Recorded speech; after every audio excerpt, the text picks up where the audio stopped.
इस कवि गोष्ठी में आपका हार्दिक स्वागत है। आज हमारे साथ हिंदी के 3 महत्वपूर्ण कवि, जिनसे आप लगातार परिचित होते रहते हैं, लगातार जिन्हें आप पढ़ते रहते हैं, वो काव्य पाठ के लिए मेरे साथ उपस्थित हैं।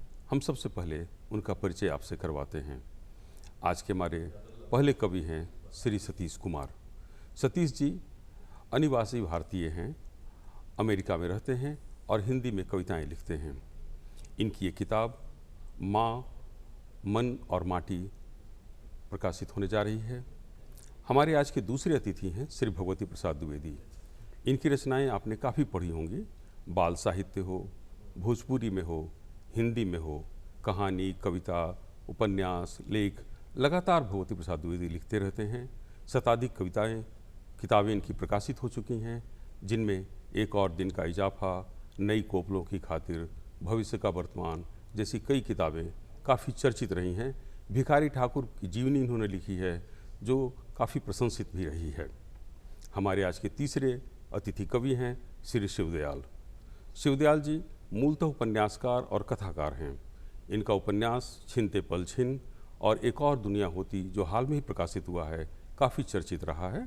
इनका कहानी संग्रह मुन्ना बैंड वाले उस्ताद की भी काफ़ी चर्चा हुई है। गर्दनी बाग जैसी कविता इनकी काफ़ी ख्याति प्राप्त है। गर्दनी बाग के कई पाठ हुए हैं और कई जगहों पर प्रकाशित भी हुई है। पाटलिपुत्र के घोड़े भी इनकी एक चर्चित कविता रही है। तो हम अपने तीनों अतिथियों का इस कार्यक्रम में स्वागत करते हैं और सबसे पहले सतीश जी से आग्रह करते हैं कि सतीश जी आज अपनी एक अच्छी सी कविता हमें सुनाएं। श्री सतीश कुमार। बहुत बहुत धन्यवाद जी। पहली कविता है भोर को भोर होने दो। जी।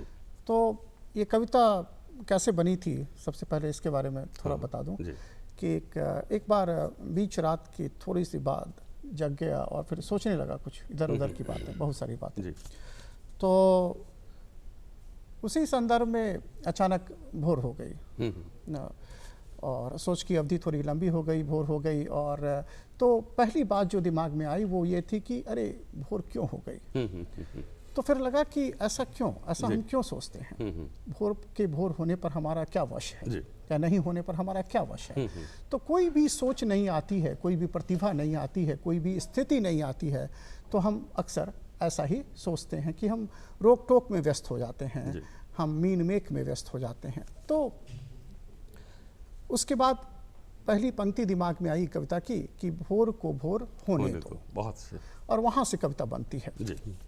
कि भोर को भोर होने दो, भोर को भोर रहने दो, भोर को भोर कहने दो। भोर भोर है, भोर केवल भोर है। वो कोई प्रतिक्रिया नहीं, कोई आक्रोश नहीं, सौम्य प्रकृति की एक सकर्मक क्रिया है।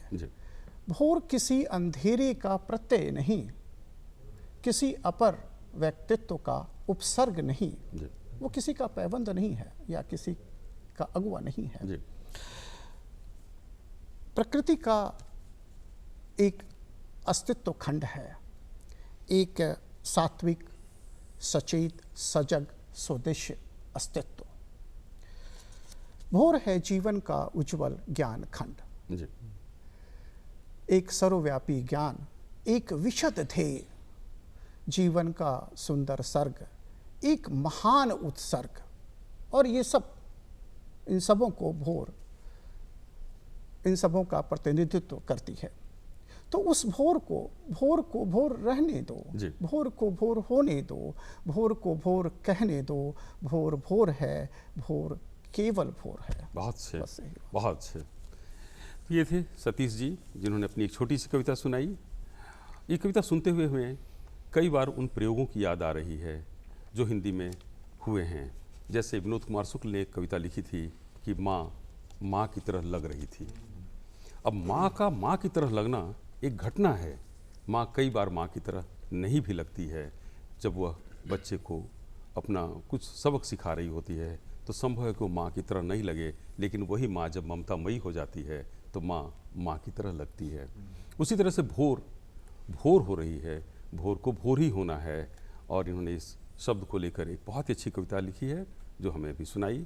हम इनका धन्यवाद करते हैं और भगवती प्रसाद द्विवेदी जी से आग्रह करते हैं कि द्विवेदी जी अपनी कुछ कविताएं सुनाएं और संभव हो तो कोई गीत सुनाएं।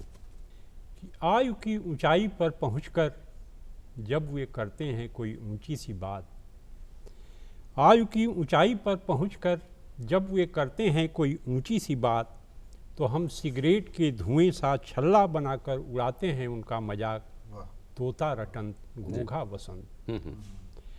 उम्र के इस आखिरी पड़ाव पर नाती पोतों पर उनकी निर्भरता बना देती है उन्हें हर तरह से परजीवी।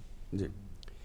अंदर ही अंदर कुढ़ते, राख की आग से सुलगते बनकर रह जाते हैं वे आत्मजीवी और अतीत। बहुत सुंदर चित्र है ये। अंदर ही अंदर कुढ़ते, राख की आग से सुलगते बनकर रह जाते हैं वे आत्मजीवी और अतीत जीवी। बैठा दिए जाते हैं खेत में खड़े बिजूके से मकान के किसी फालतू कोने अतरे में, जहां उलझे रहते हैं वे परंपरा, पोंगापंथी और पोथी पतरे में। नशीली रात की खुमारी में जब पूरा परिवार नींद के अत्याधुनिक किस्म के बीज बोकर काट रहा होता है मदमाते सपनों की लहलहाती फसल। जी, बहुत सुंदर। नशीली रात की खुमारी में जब पूरा परिवार नींद के अत्याधुनिक किस्म के बीज बोकर काट रहा होता है मदमाते सपनों की लहलहाती फसल, तो पूरी रात को आंखों में काटते हुए रतजगा करते हैं बूढ़े। बहुत सुंदर, बहुत सुंदर।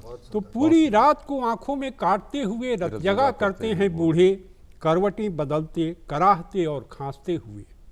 हर आहट चौंका देती है उन्हें, उल्लू की मनहूस आवाज़, कुत्ते की भौं भौं और पहरेदार की ठक ठक। रात रात भर करते हैं जिंदगी का लेखा जोखा, बुनते हैं स्मृतियों का इंद्रजाल। आते जाते हैं चिर परिचित आत्मीय चेहरे, सालता है अपनों का परायापन, पत्नी की बिछुड़न और बेटे बहू पोते पोतियों की भीड़ में उनका निपट अकेलापन। बहुत सुंदर। लोगों को हैरत होती है उन्हें जीवित देखकर, मगर क्या सचमुच जिंदा है वे? पता नहीं क्यों जिंदा है वे। तभी जगा देती है उन्हें दूध पीती उनकी पड़पोती, और निजात मिल जाती है अंतहीन प्रश्नों की चुभन से। पोपले मुंह से गा उठते हैं प्रभाती, एकाएक भर जाते हैं अग्नित्व व बाल सुलभ उष्मा से, और हो जाता है उनकी लंबी उम्र में एक और दिन का इजाफा। और हो जाता है उनकी लंबी उम्र में एक और दिन का इजाफा। धन्यवाद। धन्यवाद द्विवेदी जी। वाकई ये कविता हमारे उन लोगों के लिए जो अपने जीवन की अंतिम घड़ियां गिन रहे होते हैं का बहुत ही अच्छा चित्रण है कि वो किस तरह से अपने उम्मीद कहते हैं, वो एक हर अपने बाग के छोटे से छोटे फूल के लिए, नए से नए खिले फूल के लिए जीवित रहता है बाग। तो इसी तरह से द्विवेदी जी ने अपने जीवन के उत्तरार्ध में आने वाली घटनाओं का बहुत ही अच्छा चित्रण किया, और किस तरह से वो उपेक्षित होते हैं, किस तरह से परिवार से भी बहिष्कृत हो जाते हैं। लोग सोचते हैं कि जिंदा है तो क्यों है, लेकिन उनके मन में एक उम्मीद रहती है अपनी नई पौध की तरफ। और अब मैं शिवदयाल जी से आग्रह करूंगा कि वे अपनी कविता का पाठ करें।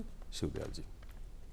जिनकी टापें गूंजती थी कभी पटना की सड़कों पर, जिन्होंने कितनी कितनी बार सवारियों को उनके गंतव्य तक छोड़ा, वे आज यूं छोड़े गए पाटलिपुत्र कॉलोनी के इस किंचित हरे भरे किंतु सिमटते इलाके में।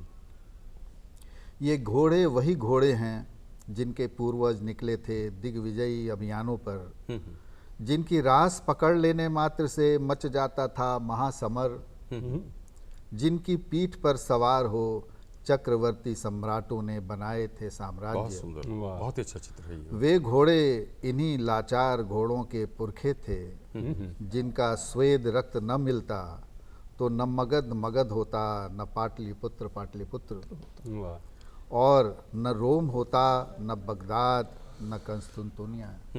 बहुत अच्छा। घोड़ों ही ने बनाए राजवंश, राज्य, साम्राज्य। सवारों ने सपने देखे, घोड़ों ने साकार किए।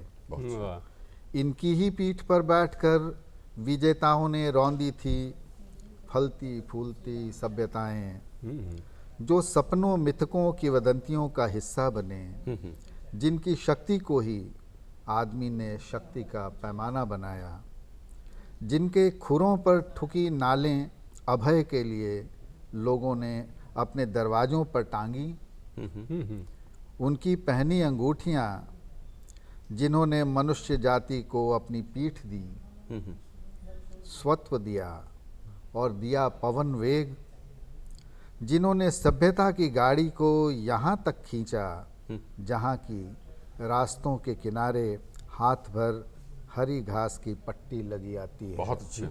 वाह। जिनकी टापों ने राजमार्ग बनाए, वही घोड़े आज कोल तार की सड़कों पर टूटी टांगें, फटे खुर लिए लंग भरते उदास घूम रहे हैं। बहुत अच्छे चित्र है ये। मगध के जनतंत्र में घोड़ों के लिए कोई जगह नहीं। वाह। मगध के जनतंत्र में घोड़ों के लिए कोई जगह नहीं है। मगध में घोड़ों के लिए घास नहीं बची है, खुले मैदानों की हो चुकी घेरेबंदी, और पाटलिपुत्र के इन अभागे परित्यक्त घोड़ों ने अपने गौरव के अनुरूप कूड़े कचरे से दोस्ती नहीं सीखी।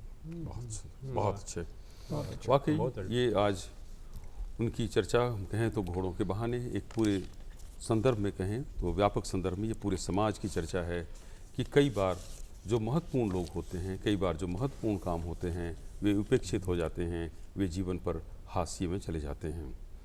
हम शिवदयाल जी को धन्यवाद देते हैं कि उन्होंने एक अच्छी कविता का पाठ किया, पाटलिपुत्र के घोड़े। वाकई ये कविता काफ़ी चर्चित रही है। और अब मैं फिर से एक बार सतीश जी से आग्रह करूंगा कि सतीश जी अपनी कविता का पाठ करें।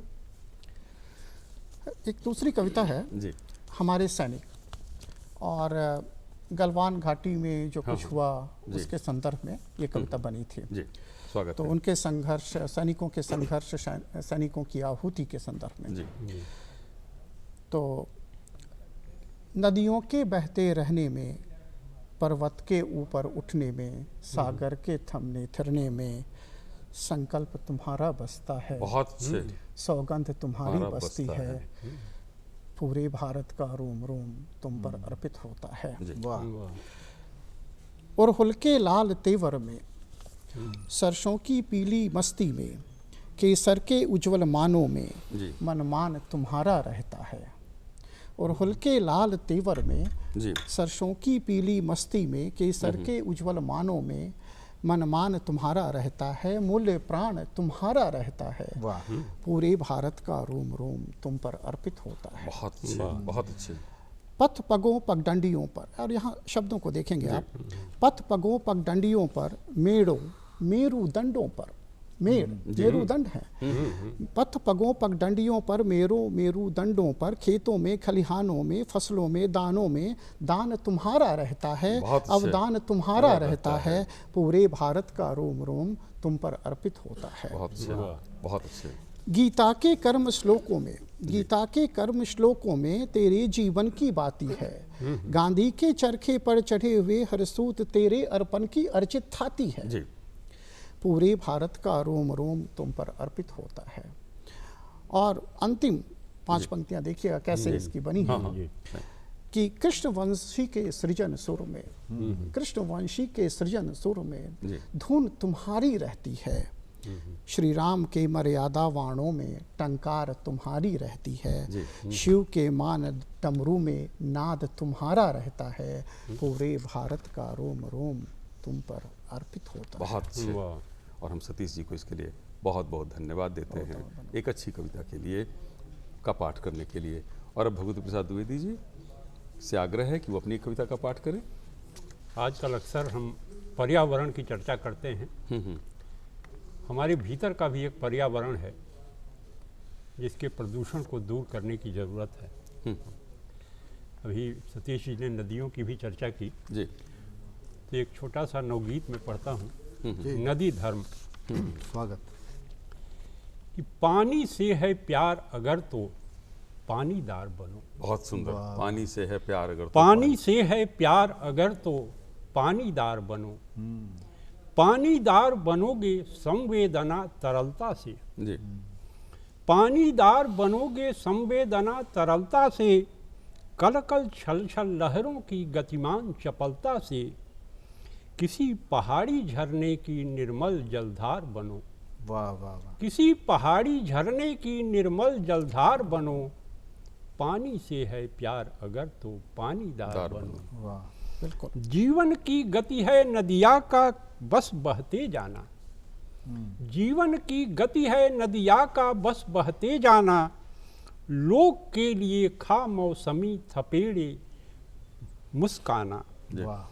जीवन की गति है नदिया का बस बहते जाना, लोग के लिए खा मौसमी थपेड़े मुस्काना, तृषित धरा की तृप्ति के लिए मदिर फुहार बनो। बहुत अच्छे। तृषित मदिर। धरा की तृप्ति के लिए मदिर फुहार बनो, पानी से है प्यार अगर तो पानीदार बनो। वाह। तो नदिया में पानी आँखों का पानी बाकी है। जी। नदिया में पानी आँखों का पानी बाकी है, पानी से ही जीवन और रवानी बाकी है, मरे न आँखों का पानी इसलिए उदार सुंदर, बनो। बहुत अच्छे। सुंदर। मरे न आँखों का पानी इसलिए उदार बनो, बहुत सुंदर। पानी से है प्यार अगर तो पानीदार बनो। और आखिरी बंद है जी। कि खुद गर्जी में खून बहाया बहा पसीना क्या। खुद गर्जी में खून बहाया बहा पसीना क्या, नदी धर्म गर नहीं निभाया जीना जीना क्या। बहुत अच्छे। वाह, वाह। नदी धर्म गर नहीं निभाया जीना जीना क्या, किसी डूबती नैया के तुम खेवनहार बनो। बहुत सुंदर है भाई। किसी डूबती नैया के तुम खेवनहार बनो, बहुत सुंदर। पानी से है प्यार अगर तो पानीदार बनो, मरे न आँखों का पानी इसलिए उदार बहुत बनो। सुंदर। बहुत सुंदर। बहुत अच्छी कविता द्विवेदी जी। वाकई अगर हमने नदी धर्म नहीं निभाया बहुत तो प्रासंगिक। हम किस लिए हैं। हमारे जीवन का अर्थ है कि हम नदी की तरह उदार बने, प्रवाहित तो होते रहें, सबको आप्यायित भी करते रहें। पुरानी मान्यता है कि पानी गए न उबरे मोती मानस चूम। तो हमें पानी को बचाना है और पानी की तरह ही पानीदार बनना है। आँखों का पानी मर जाए तो फिर किस काम के हम हैं। हमें नदियों की तरह ही उदार होना है। बहुत ही अच्छी कविता थी यह, नवगीत जो था द्विवेदी जी का, हम उन्हें धन्यवाद देते हैं। और शिवदयाल जी से एक बार फिर से आग्रह करते हैं कि वे अपनी कविता का पाठ करें। शिवदयाल जी। कोरोना काल में मैत्री जी। एक कविता है। हाँ हाँ जी, सुना है, स्वागत है। स्वागत। कोरोना काल में मैत्री। जी। कितना कम जानते हैं एक दूसरे को हम, यूं रहते मित्रता में भी मित्र कितना कम। बहुत कितना कम जानते हैं एक दूसरे को हम, यूं रहते मित्रता में भी मित्र कितना कम। न सुबीते का समय, न अवकाश के क्षण, न पसंद के स्वाद गंध, कुछ भी तो नहीं फिर भी इतराते हैं। फिर भी इतराते हैं। यह भी तो नहीं जानते कि कौन सी बात ठीक ठीक पसंद आती है हमें एक दूसरे की, और क्यों फिर इससे पड़ता है कोई फर्क नहीं मानते। हमारी यह मैत्री भविष्य की मैत्री बन गई। बहुत हमारी अच्छा। यह मैत्री भविष्य की मैत्री बन गई। अब ऐसी ही दोस्तियां बना करेंगी। ऐसे हठात बदली है दुनिया, हमारी ही दोस्ती नजीर बन गई।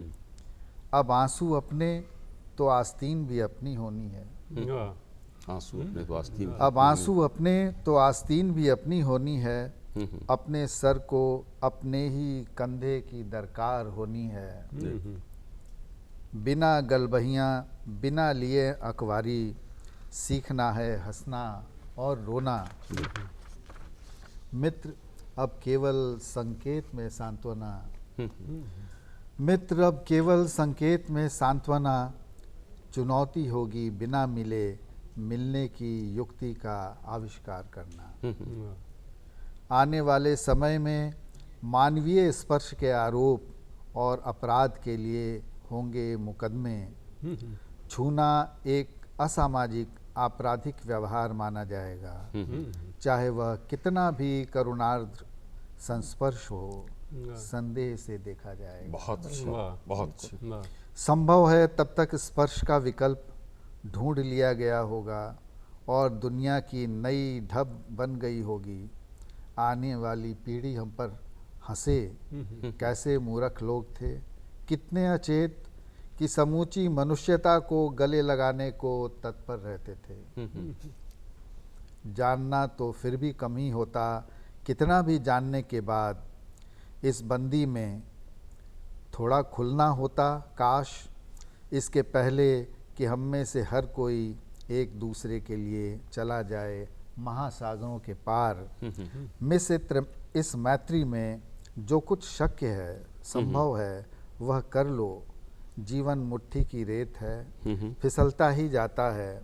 इतना तो हो कि होती रहें बातें, मन की बेमन की, मीठी सीधी सादी या वजन की। आने वाले समय में क्या पता कोई वायरस हमारी बातचीत में भी शामिल हो जाए और हमेशा हमेशा के लिए मन की मन ही में रह जाए। यह जो आवाज़ है हमारी, वह भी हमेशा के लिए खो जाए। इस मैत्री की कोई कहानी भी बने और उसे कोई कह न पाए। बहुत सुंदर। धन्यवाद। वाकई कोरोना ने हमें एक नई जीवन पद्धति की ओर धकेल दिया था। एक समय ऐसा आया था कि वसुधैव कुटुंबकम मानने वाले भारतीय लोग भी सोशल डिस्टेंसिंग के पैरोकार हो गए थे। हमें एक दूसरे से दूरी बनाकर रहनी पड़ती थी। हम जब रोने के लिए एक दूसरे का कंधा ढूंढते हैं तो उस समय हमें कोई कंधा भी नहीं मिल रहा था। माना जाता था कि हमारे दुख अपने हैं, सुख की तरह ही। हम एक दूसरे के कंधे में लगकर रो भी नहीं सकते थे। कोरोना ने जीवन को एक तरह से बदल दिया है और उसकी स्मृतियों की यह कविता वाकई बहुत ही महत्वपूर्ण है। हम शिवदयाल जी को इसके लिए धन्यवाद देते हैं। मुकेश जी से भी आग्रह है कि वो अपने कुछ रचनाएं सुनाएं। जी, मैं अपनी कुछ ऐसी कविताओं का पाठ करने जा रहा हूँ जो प्रायः नहीं करता, प्रेम की कविताएं। वाह। स्वागत। और इसके कुछ छोटे छोटे टुकड़े सुनाऊंगा। पहला संशय। न तो गाती हुई नदी थी, न थिरकता हुआ झरना, न पत्तियों पंखुड़ियों की जुम्बी से गूंजती हुई वादी। जब पूछा था तुमने आपके साथ जीवन बिताने का निर्णय लेकर, पछताना तो नहीं पड़ेगा मुझे। वाह। आपके साथ जीवन बिताने का निर्णय लेकर पछताना तो नहीं पड़ेगा मुझे। और कहा था मैंने, स्वयं से पूछ कर देखो। नई नई बन रही सड़क थी, धीमी रफ्तार में हिचकोले खा खा कर चलते टेम्पो में सवार हम साफ साफ महसूस कर रहे थे पत्थरों का नुकीलापन। साफ साफ महसूस कर रहे थे बिछे पत्थरों का नुकीलापन। धूल भरी गर्म हवाओं ने गुम कर रखे थे आगे के रास्ते और लगाए थे अनगिनत थपेड़े। तो क्या इन्हीं से घबराकर संशय का शिकार हो गई थी तुम। और नहीं तो यह प्रश्न ही फिर क्यों पूछा था तुमने। और नहीं तो फिर यह प्रश्न ही क्यों पूछा था तुमने। बहुत अच्छे। इसी का एक दूसरा अंश, शीर्षक अलग है इसका, खूंटे सा गड़ा मन। एक पूरा सीरीज था प्रेम कविताओं का जो मेरे संग्रह में है। मिले थे जब, नहीं सुने थे ग्लोबल वार्मिंग जैसे शब्द। न चिंता थी कि कैसे कटेगी गर्मी जो पड़ेगी इस साल पिछले 2 सदियों में सबसे ज़्यादा। न जानते थे होता है क्या ग्रीन हाउस, फिर समझते क्या उसका उत्सर्जन और दुष्प्रभाव। सरसों के खिले फूलों ने करवा दिए थे एहसास, पाला लाही के बीच भी बचा है बहुत कुछ। घुंघरू से बजे थे चने और तान कर उड़ी थी नावें। पतंगों से भर गई थी छत, किलकारियों से उमग आया था रोया रोया। बीते दिनों की बात है सब जानता हूँ, खूंटे सा गड़ा मन कूदे लाख निकले तब न। खूंटे सा गड़ा मन बहुत अच्छा। कूदे बहुत लाख अच्छा। निकले तब न। तो ये थी हमारी आज की कवि गोष्ठी। बहुत अच्छी कविता। आज जैसा कि हमने देखा, सतीश जी ने देश प्रेम की कविताएं, सैनिकों के बलिदान की ओर प्रेरित करती कविताएं, द्विवेदी जी ने बुढ़ापे की ओर संकेत करते और जीवन में जो पानी का महत्व है और हमें नदियों की तरह जिस तरह प्रभावित होना है उसकी कविताएं, और शिवदयाल जी ने पाटलिपुत्र के घोड़े जो कि लगभग एक तरह से वही निर्वासित जीवन जीने वाले वृद्धों की कथा थी, और फिर कोरोना काल में जो हमारा जीवन पद्धति में बदलाव आया उसकी कविताएं सुनाई। तो इस तरह से जीवन के कई रंगों की कविताएं, कई पक्षों की कविताएं हमने सुनी और अनुप्रेरित हुए। हम इन सब के प्रति आभार व्यक्त करते हैं और आपके प्रति भी बहुत बहुत धन्यवाद। नमस्कार। आपका भी बहुत धन्यवाद मुकेश जी।